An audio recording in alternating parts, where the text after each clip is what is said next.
আজকের মজার রেসিপি গ্রাম্য পদ্ধতিতে চিড়ের পোলাও। চিড়েটাকে ভালো করে ধুয়ে নিতে হবে।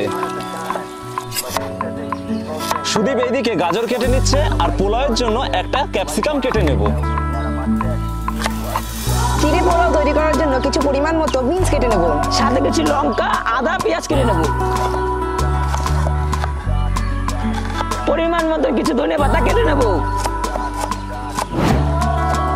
ধুয়ে রাখা চিড়ার মধ্যে 1 চামচ করে হলুদ, লবণ এবং চিনি দিয়ে মাখিয়ে নেব। চিড়ের পোলাওয়ের জন্য অল্প তেলের মধ্যে কাজু, কিশমিশ এবং চিনেবাদাম ভেজে নেব। অল্প একটু নাড়িয়ে চাড়িয়ে তারপর নামিয়ে নেব। ফোড়নে দিয়ে দেবো তেজপাতা ও মৌরি। ঘিয়ের মধ্যে সবজিগুলোকে ভেজে নেব।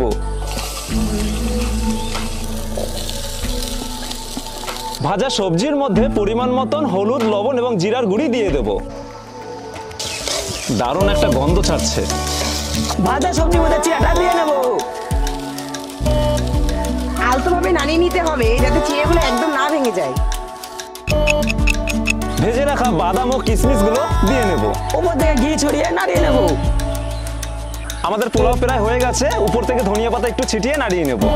মিক্সিং মিক্সিং মিক্সিং ও মিক্সিং মিক্সিং মিক্সিং। আমাদের রান্না হয়ে গেছে, আমরা নামিয়ে নিলাম।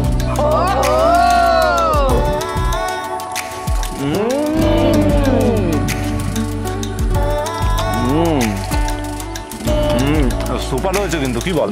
Nice nice. দারুণ গন্ধ বেরোচ্ছে। ও ইয়ামি, ও টেস্টি, ও ইয়েস।